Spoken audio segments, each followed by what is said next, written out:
Okay, welcome to another monthly pivot webinar. I'm Jerry Fetta, the CEO of Philanthro Wealth, and I'm excited to have you on today, whether you're watching live or on the replay. And the purpose of these pivot webinars is to really create a community. Once a month we do these. We create a community of those that are in what we call the philanthro world. I want to explain to you what that is. So we're all familiar with the term philanthro, right? So philanthro means somebody that cares for human beings, human welfare, the life essentials on our planet, which I'm going to go into in a little bit.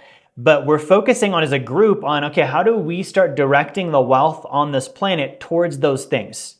Okay, show of hands if you've had enough of like the evil bad guy from The Simpsons trying to take over the world, like these wealthy banks and Wall Street, and like we've had enough of those guys, right? And it's like the majority of wealth is owned and controlled by maybe people like that. And so what if the rest of us could put our finances and our net worths and our networks together and actually make a lasting impact on this planet for the better, right? And so the philanthro world is the global community that we're creating, the ecosystem we're creating of what we call philanthro investors. So those are individuals like me and you that are interested in how do we fund ventures like that? How do I fund a company that restores housing and the American dream of home ownership?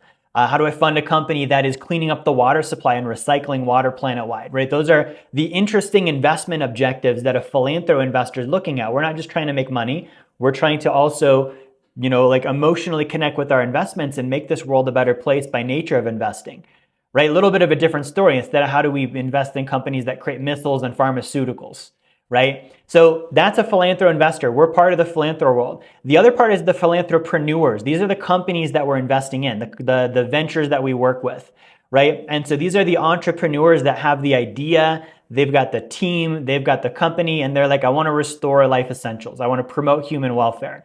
And so we've got this ecosystem we're creating of different companies and different people that want to come together and support that vision.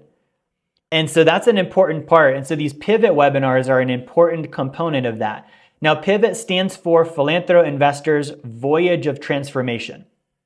Okay, so if you're watching this, you either are a philanthro investor or you're potentially a philanthro investor, right? Now, the other thing is you're on a voyage. It's a journey. So this investing thing, like, I don't know who would agree with me. There's no such thing as get rich quick. Anyone else feel the same sentiment? You can't just pick the right thing and then instantly you're a millionaire and a billionaire, right? And so it is a voyage. I want you to think about, if you're on a ship together, it's really important that the crew is like cohesive, right? You've got your captains, you've got your various people on there, but it's really everyone on the ship that makes things go. And so there has to be, support and teamwork and communication and all of these things. And then finally, we have transformation. Right? And so the transformation is, the transformation that we're creating on this planet, right? And that's the vision that we're really pushing here. But something happens when you start philanthro investing. Again, I'd love to see, again, a show of hands of anyone that's experienced this. I did investing the other way for a while. What we would call the normal way. I was a Wall Street financial advisor. So I did the stocks and the bonds and the mutual funds. And my experience there was it was kind of a detached experience. I bought this digit or this piece of paper and it's on a statement and sometimes it goes up and sometimes it goes down. And I felt a little bit like Scrooge McDuck, like just looking at this and like, okay, did I make money or did I lose money? And how do I get more money and pay less in fees and this and that? And it really became a game that as a financial advisor at the time, I was very disinterested in. It got old fast. And so when I started philanthro investing, it was a little bit like, having a kid or having a pet. Like all of a sudden there's this new responsibility there. It's not just like this detached financial transaction. It's like, oh, with equity and help, there's a real family in that home. My decisions or lack thereof, my responsibility or lack thereof, it impacts them too. It's not this blind stock off with some company somewhere that I'm never going to interact with anybody. It's like there's a real person on the other side of that, right? Or if I'm investing in a life essential like water, it's like that resource literally benefits or doesn't benefit based on what I do. And so as a philanthro investor, what I noticed is I started undergoing a transformation as well, right? I started thinking differently and feeling differently with my money. And I started to really look at not just financial returns, right? Not just financial returns, because that's a level playing field, right? Like when we invest, all of us expect to make money, right? Just like when you go to a restaurant, you expect to get food. That's like, okay, great. That's the baseline of what everyone is providing. Beyond that baseline, if all things are equal, and I'm not saying they are because some investments produce more than others and some financial instruments do different things, but let's pretend it's a level playing field and everything makes money, right? Beyond money for money, what is it doing? And that was the transformation that I started looking at, as I was no longer interested in just give me a double-digit return. It was no longer this commodity of that percentage and number. It was like, great, what's the impact being made beyond that? Okay, so I would love to see, show of hands, anyone else a philanthro investor that experienced that so far? Where you're like, it's not just money anymore. It's like, what am I doing in addition to that? Right? I think that's an important transformation. So that's the voyage that we're undergoing as philanthro investors. And that's something that we're going to cover today. Now, what I want to go over really quickly before I have Enrique come on, because we got a very exciting guest, brand new, very big power player with equity and help that we're going to have on in a few minutes. So that's going to be exciting. But I want to go ahead and share my whiteboard. Those of you that have not been on my webinars before, I like drawing. I'm not good at it. So you're going to endure the part that's going to look like cave drawings. I enjoy it. So you're going to let me be a 4-year-old with my crayons here for a little bit. There's an example that I want to give you here of how this would work, right? So I'm a big believer in karma. What goes around comes around. The things we do are the things we typically receive. The things we don't do, it's kind of like sowing and reaping, right? So we have our different life essentials, right? And so we have life essentials like housing, like water, like health, like air, right? Like art, food, like these are different things that are essential to life. Okay, and so on our website, we have, the various life essentials, and it's kind of this wheel of the different life essentials. And in the middle of this wheel is life itself. Okay, and so the life essentials concept goes two different ways. Is you have, for example, housing, which we're going to talk about today, is a life essential. From the beginning of time, people have needed a roof over their heads. Right? And we've gone to great lengths. Like we were, doing caves for a while, and then we had castles, and then, now we've got single family homes, and we've got all sorts of different ways to have housing. Right? But there's an interaction there. It's a two-way flow. Okay, so I want to take the life essential of water, for example. We're not going to talk about that one today in depth, but just in this example, because I think it works really well. So let's say that water is here as a life essential. Okay, who here would agree with me, show of hands, if you don't have water, life doesn't exist? Right? I hope to see some hands raised on this. I hope this is not news to anybody. If you don't have water, life doesn't exist. And in fact, you can go longer without food than you can water. Thank you. You guys can put your virtual hands down. You can go longer without food than without water. Right? If you don't have water, it's like, we've all experienced, maybe getting dehydrated or being out in the heat. Like it can start getting intense. You get headaches, you can get heat strokes, this and that, right? So water is a life essential. That's irrefutable. And so what happens is when we occupy this planet, sometimes we do stuff to the life essentials that isn't okay. And it's not stuff we're doing on purpose, right? And so let's use pollution as an example. If I am here and I am life, and so we talk about, restoring life essentials and promoting human welfare, right? It's kind of like this yin-yang thing. So if I'm over here and I'm doing stuff to the water that isn't good for the water, right? I'm wasting it, for example. Our founder, Ivan, he was sharing with me a couple months back the amount of water that we consume in a human body in a given day that we then, we put it out as waste, right? We all go to the bathroom, that's waste, right? Or it goes down the sink drain or whatever. We create a lot of waste with water, right? So if you think about this in terms of finances, you've got assets and liabilities. If you look at a financial statement, you've got income and expenses, you've got assets and liabilities.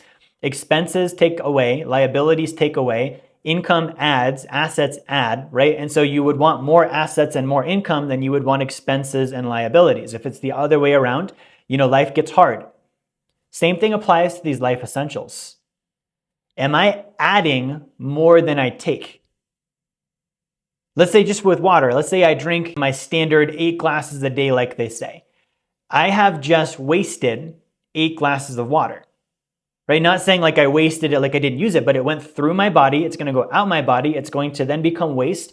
And if I'm not helping make 51 liters per day person consume, thank you, Ivan, 51 liters a day. So if I'm not helping make more than 51 liters a day, I am a liability to the life essential of water.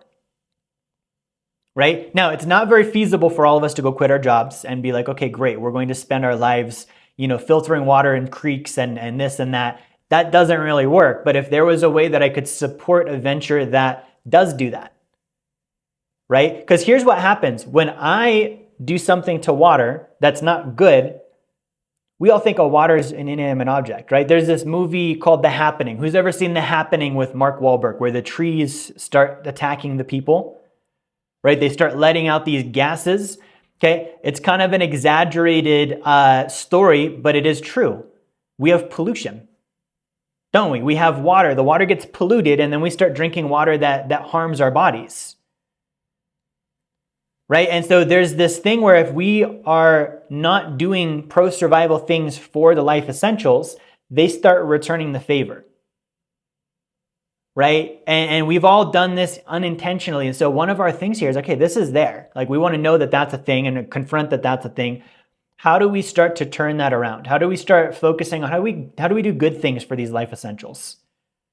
Right? How do we improve them? So we're going to talk about housing today with equity and help.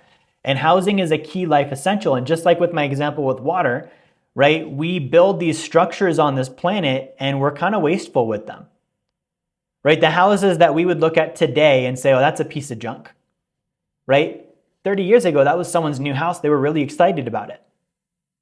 And so we put these things on the planet and then we tend to just leave them. And then the neighborhoods get depressed. And then, people don't live in them. And then you have, crime-ridden areas and you've got the ghetto and you've got this and you've got that.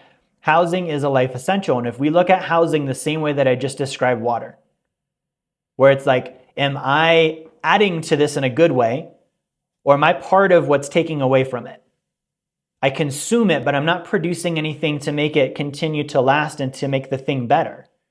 And that's really what we're going to focus on today with equity and help. So that's what I want to end off my little bit here on. And so what I want to do is I want to bring Enrique up. So I want to give a quick introduction to Mr. Enrique Espinoza. Very exciting. Enrique is the new chairman of the board of Equity and Help. And I'm going to let him give a little bit of an intro. I recently came to know Enrique, and it's been a pleasure working with him.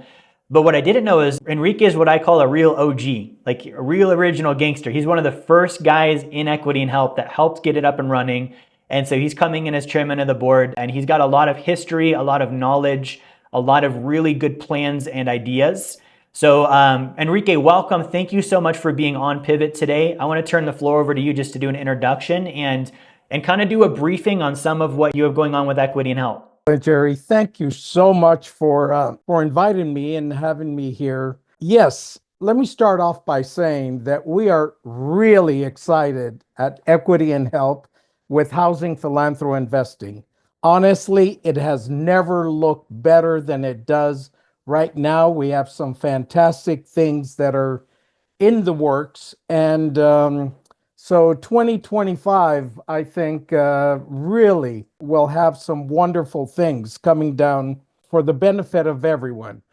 As you well know, right as you were explaining, the purpose of Equity and Help is actually to help families, to help families own their home and to better the communities that they live in by creating more home ownership on it.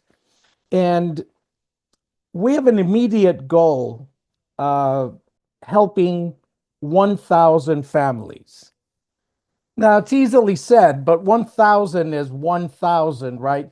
Well, over the last 10 years, we have actually helped over 700 families achieve the American dream, despite the fact of, well, we're talking about the actual working class families, those people that actually make the country work, right? That is who we are addressing. And oftentimes, due to circumstances in life, they don't qualify. They fall into a category where they will not qualify for conventional financing. This leaves them being renters possibly for the rest of their lives. Well, we're making that American dream come true for more and more families and giving them that pride of ownership. And 1,000 families is our immediate goal. Our ultimate goal is to reach 10,000, but we'll start with the immediate one. Now, what has us so exciting right now is that we have some things right now that we are actively working on that very well may possibly allow us to help another 200 families in the following year. Now, if you take 700 over 10 years, that gives you 70. We're talking about a major boost of doing over, the goal is actually to do over 200 families, and that'll put us a lot closer to our immediate goal of helping 1,000 families.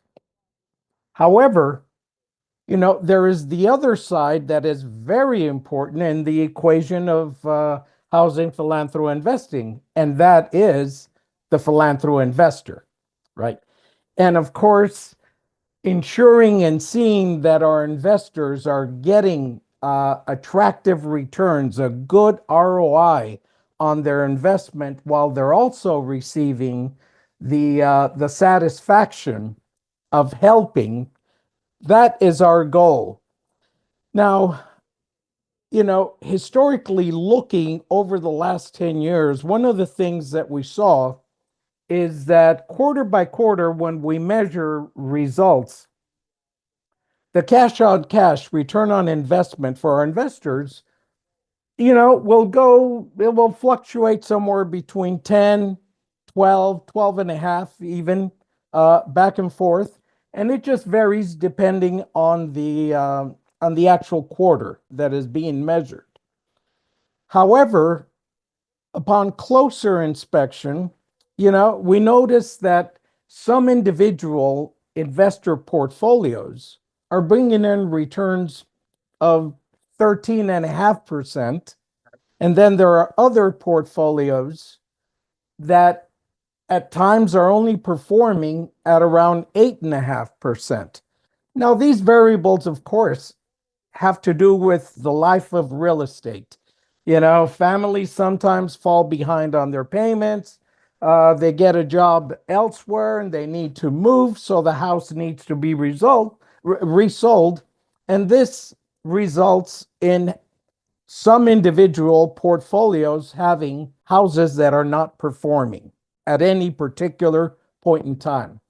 Well, we have some really good news on this front too, because of course, if we're looking at helping families, well, let's do something that can really help our investors as well.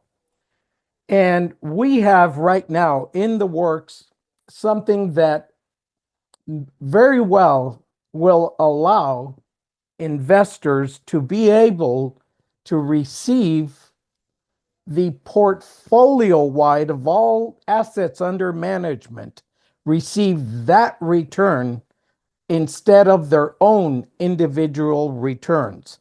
This giving much greater stability, avoiding the anxieties. Why is this happening? When is this house going to start producing again? That type of thing.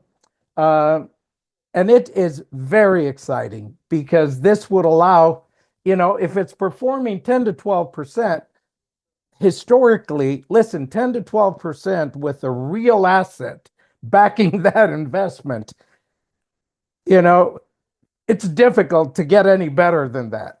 Really very difficult. Can I add, because I agree with that, but also real income. It's not appreciating where I've got to sell it to get, it can actually produce something for me while I keep it. Absolutely. It's real income. As a matter of fact, I mean, many of our investors, we have them going both ways, right? Some say, just leave my money on account, let it add up, and I'll buy another home so that they can increase their portfolio. While others say, listen, I want my check every month, and they get their check every single month. and thus meeting whatever goals individual investors can have. So we believe that implementing these things, and these are real things, Jerry, not just pie in the sky, they're working. Now, until they're in place, as you well know in business, it takes a lot of steps to put major moves and have them become a reality, but they are actively in the works right now. We're very excited for all the families we'll be able to help. We're very excited for our investors and being able to offer them some stability if they like. And so I think it'll make it much, much more attractive in general to be able to invest when you know that, okay, yeah, we're taking the entirety, and we have over $75 million worth of assets under management. So it is really spread out. And so this bodes very, very well, has us extremely excited for 2025 and keeps us working hard both for our investors as well as helping more families. That's amazing. Thank you, Enrique. And one thing I want to bring up because I'm in the financial world, right? And that's kind of my background. I don't know if you have looked at the amount of single family homes that are being bought up by hedge funds like Blackstone. And they're kind of taking the market and they're making home ownership even more difficult to access. They're not putting those out there in a way that's helpful. It's to create more renters and create more control.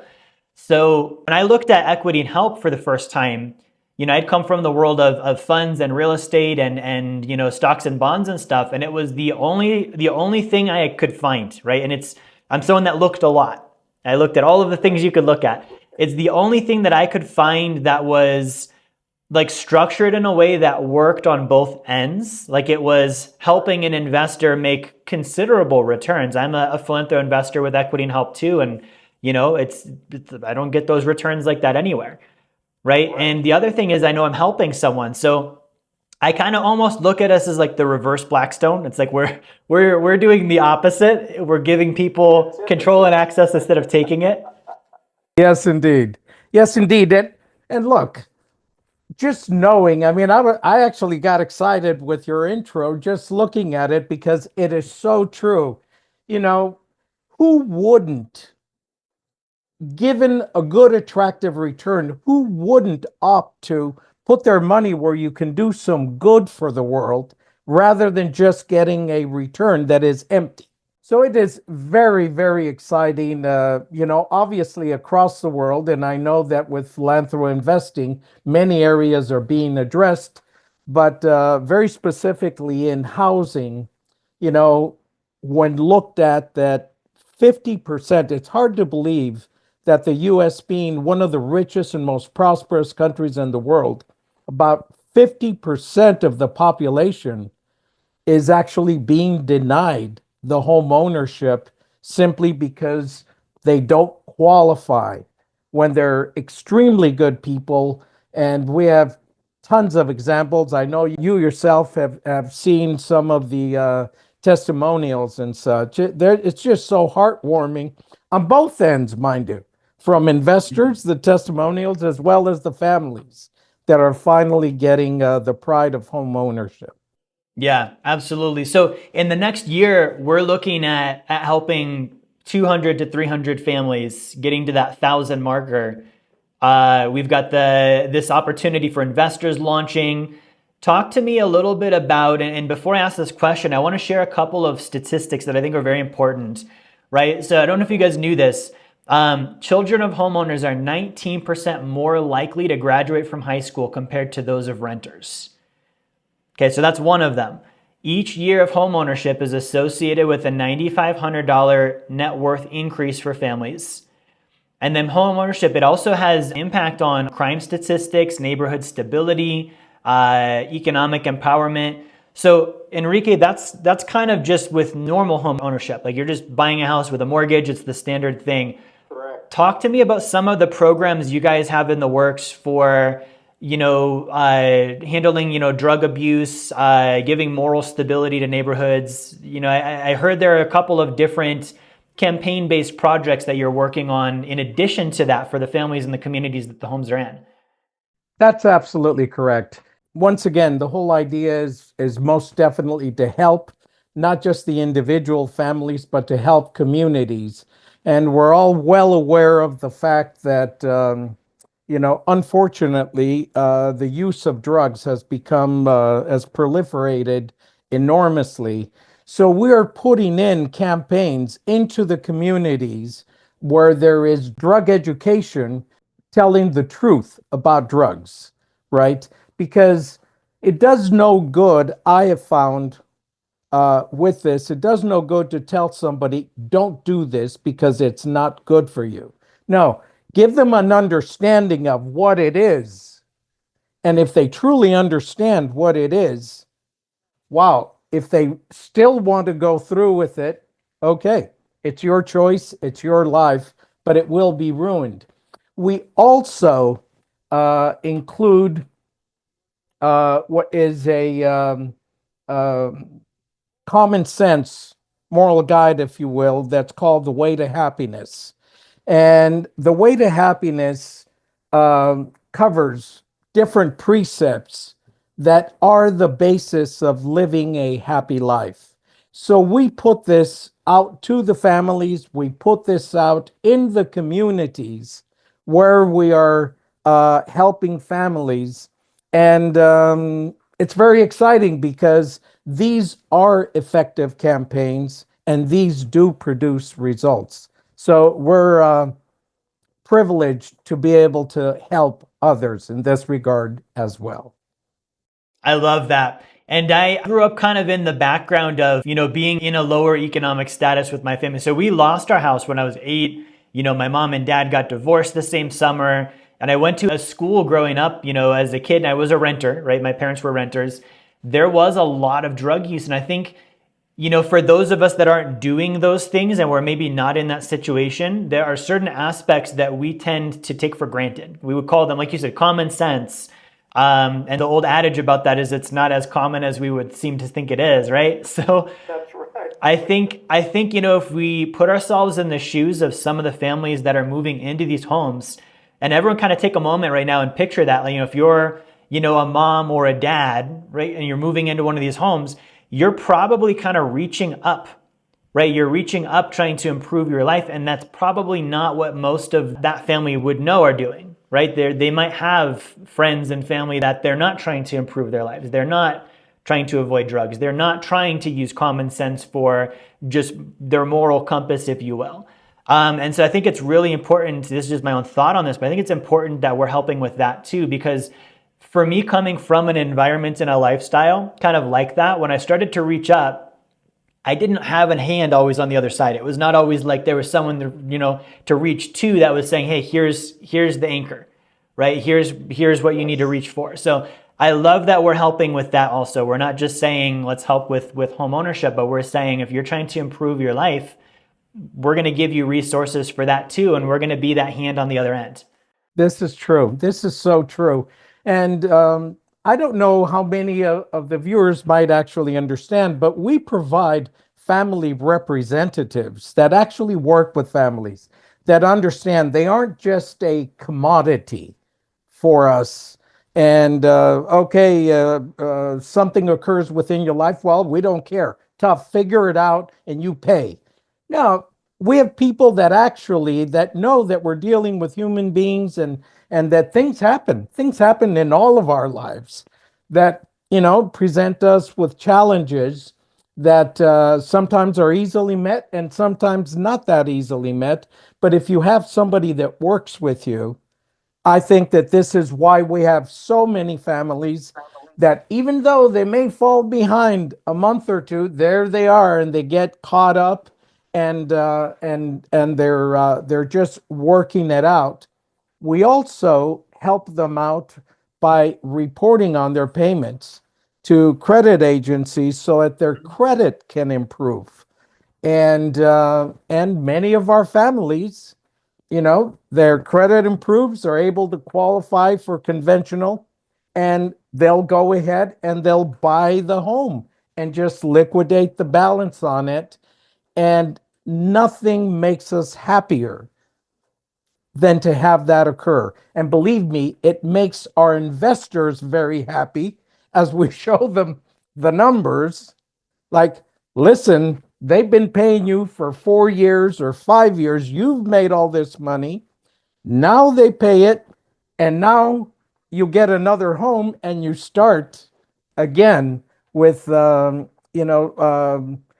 financing for 20 years, which is fantastic. It makes their returns actually that much more attractive. So truly, from every angle, we do try to make it as good for everybody concerned. We definitely believe that a win-win is the only way to go. Everybody has to win in a transaction for it to be truly worthwhile. That's such an important component, Enrique, because honestly, this one of the reasons I didn't get started in real estate sooner. First, like I wasn't in love with owning rental properties, right? Like I wasn't like getting excited about being a landlord. I have been a tenant, so I have seen what landlords deal with from the viewpoint of what I had done or what my family had done to the unit. And I was like, I don't want to be on the receiving end of that. And unfortunately, when I started looking into what you said, like seller finance investing, um, the ways that I had seen it done almost felt predatory. I didn't feel good about what was happening for the family on the other end. And again, maybe it's because I was that family growing up where I was like, if that was my mom and dad, like I would not want them going through that.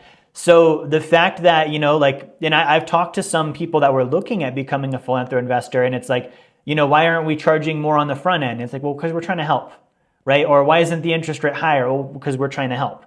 Or, and it's almost like sometimes you'll see it done where they're almost hoping the family will default because they want the house back, right? And they get to reset the amortization. So I really love that Equity and Help is like, no, like we're not going to take a vulnerable situation and, take advantage of. We're actually going to bring people up to a better level.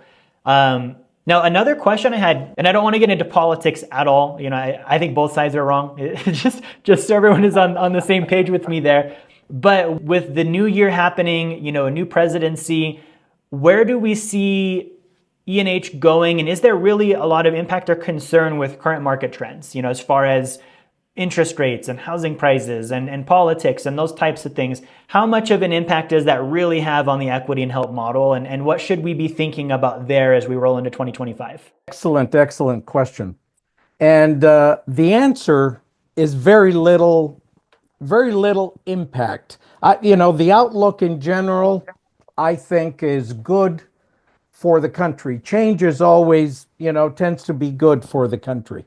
But specifically with our market segment, there are a few things that, particularly in the areas that we work in, where I think there's going to be an increase. The tendency is for there to be an increase in employment in those areas. There will be a greater demand for housing in those areas, and we are poised. We are poised to be there to help, which is why we are taking additional moves that would allow us to just exponentially go ahead and grow things. This is one of the things that I've done, Jerry, throughout my life, help take companies to the next level.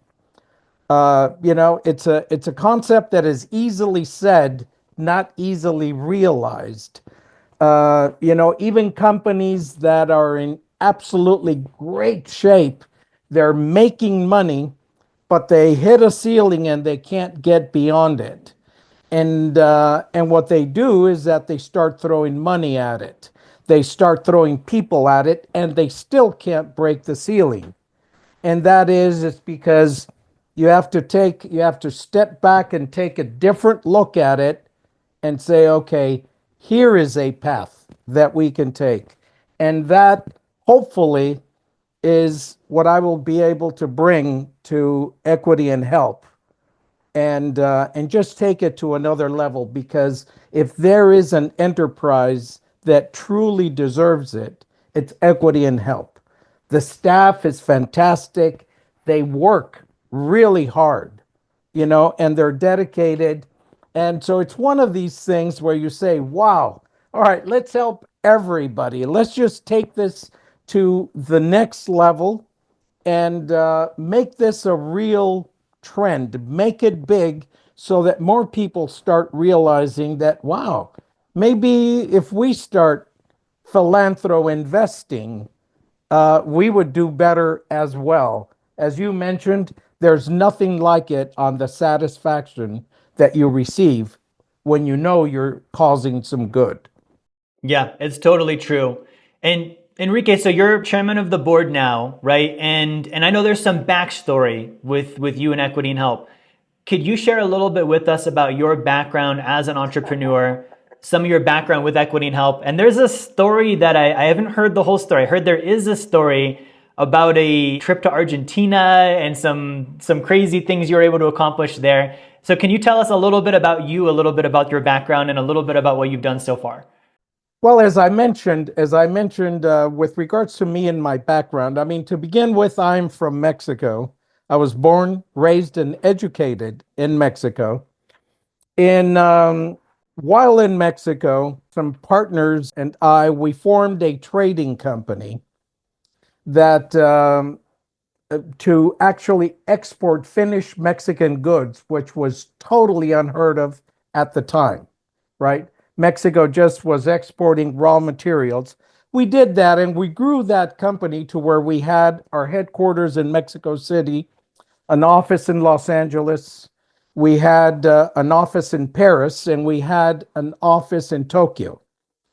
And we couldn't be prouder. We were just uh,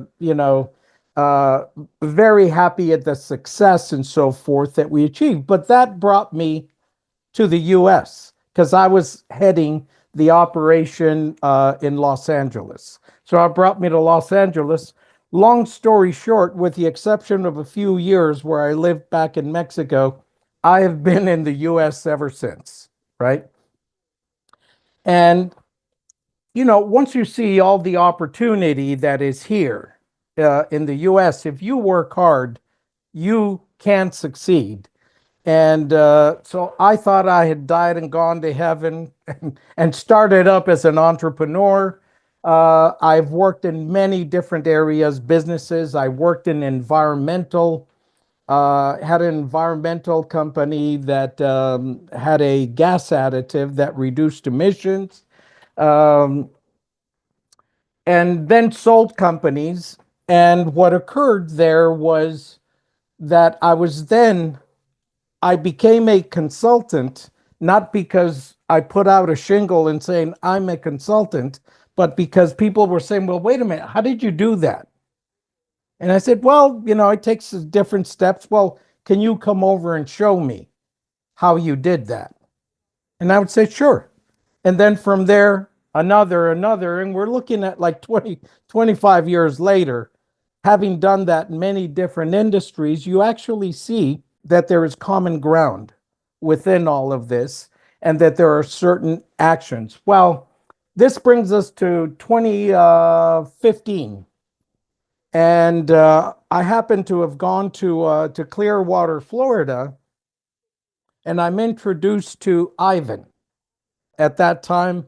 And he says, oh, I'm creating this and we are launching it and we're going to go down to Argentina, he being from Argentina. And he had at that time just hired the CEO. That's all there was. There was Ivan and the CEO. And he says, come with us, come with us. And I'm just crazy enough that I said, okay, I'll go with you, right? So here we are, and on the plane, and I'm working out, okay, what would be the best way to present this? And, then I'm getting with him. Have you considered this? Have you considered this? It was at that stage. We arrive in Argentina, put together large event. We have investors. We're presenting the whole concept there. And as a result, I was fortunate enough well, it was undoubtedly a team effort, but I was fortunate enough to actually get the very first investors that came into Equity and Help. It came in during that time. I had that very first account opening was mine. Wow. So you took it from infancy and it's kind of a grown up now. You're taking it to the next level of maturity. Just to mention as a side story, he said, well, why were you there and then not there? It's because I had promised my wife when we were younger, I said, when our kids grow, we should see the country. We should see this beautiful country that we live in. So I had promised her and I said, we are doing it, right? So when we're talking and Ivan says, no, no, no, but look, you're perfect and internationally, and you can speak English and Spanish and so forth. And I said, Ivan, I'm sorry, I promised my wife. You know, we took off and we traveled 5.5 years full time. I disappeared. I, Yeah. I was still in touch with Ivan, Jaime, who is the current CEO. They would call me when I'd be in travels and so forth. So we kept in touch somewhat personally. And it isn't until now that that ended and I'm settled down in Arkansas that Ivan and I got in touch and he says, oh, you've stopped traveling. We need to talk, he says. And here we are. I love that. And kind of on a different note, one of the things that I talk about a lot with my clients, my members, my followers here at Philanthro Wealth is the idea that retirement is kind of a flawed system, right? The idea that you work for 30 or 40 years and you put, the entirety of life off, and then one day you just throw in the big quit and you don't do anything and you just loaf the rest of your life. And I think it's very cool because you're kind of, and this is not a thing we scripted ahead of time, but you're kind of an example of what we're talking about with our clients of like, you're, at the age you are, you're working and you're expanding businesses and you're still playing the entrepreneurial game and producing value for society and still being able to fit in things like traveling for 5 years and spending time with family. Can you talk to us a little bit about the mindset there? Because it's very taught, and it's funny because we're talking about investing and passive income and this and that. It's very taught and ingrained in us that you're supposed to do that. You're supposed to just build up till you're 65 and then just be done. Give me some of your mindset on that, because on the other end of it where you're at, I'd love to know that perspective. It's very interesting. It's absolutely true that that is the mindset and that is what everyone is sold on. And the whole idea is you go ahead and create your wealth and make some money, and then you made it and you stop the game and you say, what? You stop, so what am I going to do, right? So we were traveling, and that is something to do, believe me. Traveling with my That's very wife, active. You guys that were in is an RV? something to do. Yes, it's like Yeah. there is so much to do, right? And but it's very interesting because along the road I saw a lot of people with substantial wealth retired, and I swear they were waiting to die. I would look at them and, they would have all the wonderful, beautiful things surrounding them, right? The best of cars, if they had a motorhome. I mean, you're talking $1 million motorhome and so forth. And they would kind of pose, kind of like, look at me. I made it. But I would look at them and I'm saying, my God, they're dying. It's like, what are they doing? They're dying. So the mentality is like, I don't think that anybody should ever retire entirely. You can cut back, but you need to maintain yourself active and in a game and creating so you could feel alive and vibrant on it. It's what keeps you young. I still motorcycle and I still do so many things like all the time. That's one of the reasons I'm in Arkansas, is because this is motorcycle riding heaven. But in terms of the mentality, there is nothing worse than boredom.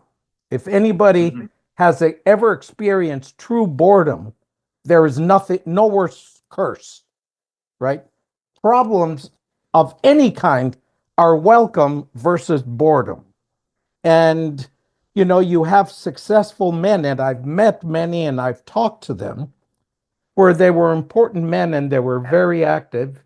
And suddenly they're just sitting around and, yeah, they'll play around the golf here and there and so forth, but they're really just wilting away. So the mentality to me is, I think more than anything else, it's find a game that you want to play. And this is a game, if you can help people, if you can do good, right? That is a game worth playing. And I have done many things in my life, fortunately, where I have devoted many, many years of my life to just volunteering and helping, giving of my time and expertise to help good causes, my church, everything, to help create a better life. I love that. I think that's such an important conversation, because when we're investing, particularly with equity help, it does throw off passive income and it does give you all of the tools to be able to have financial independence, right?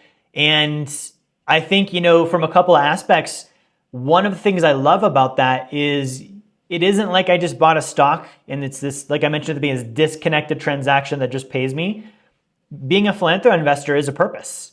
Helping a family is a purpose. And, for anyone that's done equity and help philanthro investing, right, it's a residual income strategy, but, you set up your conversation, you guys know Tony on the team, you set up your call with Tony and you look at the houses and you pick the ones you want. And the first question I always ask Tony after he shows me the house is, tell me about the family. Who are they? I want to know what do they do? What are their jobs? Do they have kids? I want to know those things. And I think that, as an investor, even if I'm just focusing on philanthro investing, that is a purpose beyond just buying a thing and the thing pays me or I sell the thing. It's like, that connection there. And then the other aspect too is like you'd mentioned, really aligning with something you want to do. And I think a lot of people, their work is not aligned with their purpose. And so they end up feeling trapped in this game that they're trying to escape from. And, right. If we don't then align the money with the purpose too, well, you just escape one trap to go into the next one. So this purpose thing is such a big piece of it. It is. It absolutely is. And, you brought up Tony, and it made me think not only of Tony, who is a wizard at what he does, but the rest of the staff. I can't validate a staff more than the staff of Equity and Help. They are good, they are dedicated, and they care. They're not just doing something for the sake of doing it. They actually care about what they're doing. And so this is why it makes it so exciting to actually see that we can implement new things that will make their lives and their work a lot easier as well as these things get implemented and we start taking equity and help into the next level. Exciting. I'm very excited for it. So two things I want to kind of end with before we move into any further questions here. Go ahead and share to two different people.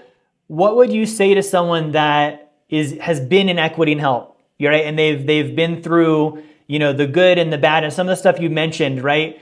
What would you say to that person as we head into this new season of expansion with equity and help? And so that would be the first thing. And then the second thing is, what would you say to the person that hasn't gotten involved yet? Maybe they've been looking at it. Maybe this is the first time they heard about it. And it's now something to consider and something they're like, okay, maybe I should look more into this. Well, what I would say, definitely to the investor that has been there and has been there, our company, like any other company, goes through evolutions. I defy anybody to tell me that they started a business and all of a sudden they didn't find anything that needed improvement, that needed change here and change there. One of the things that we are doing right now, and I want to tell all investors, that I will be very actively working on with the staff through our CEO, who is doing a great job, but helping him and working with him so that we can take this to the next level. And that is, there are a number of things that are actually being improved. One of the great improvements that has taken place is in the acquisition model. We have actually made a change there that is very positive. Um, uh, Early on, there were a lot of homes that were being bought in packages, and with packages, sometimes homes made it in there that were not necessarily what you would have bought had you inspected every home, but you weren't able to do it because you were buying them in a package. Um, and this is no longer the case. The homes that are being bought now are at a different level. They are being bought, they're being inspected, they're being looked at very well. They are not, yes, these are homes that could still stand some TLC, and that's why we're able to buy them at such great prices. But I might add, we don't buy them at those prices because that's just the way that they are. They're just there. No, our people really scour to find these gems that we know where the opportunities are so that we can offer our investors these homes, and that we know that they are homes that are going to sell more rapidly, because on occasion there were some homes that for one reason or another were not selling rapidly. And this is what actually has prompted me to look at a solution that might allow all investors to just get the return of the entire portfolio, right, for equity and help rather than their individual one. So you don't get a little bit of luck of the draw, if you will. This is what happened either because of the family for whatever reason, right? So uh, there are good things that are most definitely coming that I think for all our existing investors, they're going to be very happy to see these changes taking place. And also just knowing the improvement and the change in the acquisition model within the company, I think is a great improvement. Um, for people that are not investors, now is the time. Now is the time because we are about to go and to really go sky high on things, and we would love to have you with us. The returns, once we are able to put it all together and be able to offer every investor the return on investment for the entire portfolio. Wow. I mean, wow is all I I've can seen some of the say. math. Ivan told me, and I started doing the math, and I was like, okay. Wow, that's pretty darn good, right? Because you still have the same security of your of it being backed by real assets. And so anyway, it is very exciting, and I would say move now, do whatever you can. If you're kind of like wondering, should you, I doubt that you would be able to find a better investment than what we have currently in housing philanthro investing.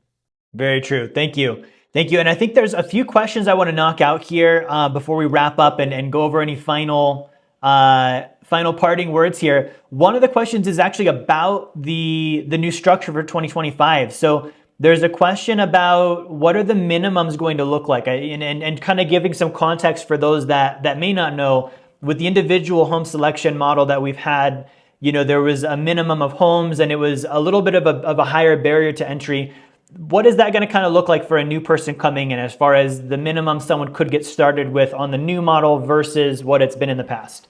Well, once we would have it fully in place, we would be looking at, I would say that we would be looking at around $50,000 entry. but that could change. This is in the works right now, but this is what's being looked at. Currently, our minimum investment is about 180,000, so that they can buy a minimum of 3 homes, so that they can diversify the potential risk or the variable of a home not producing, having a home on their portfolio that for one reason or another is not producing.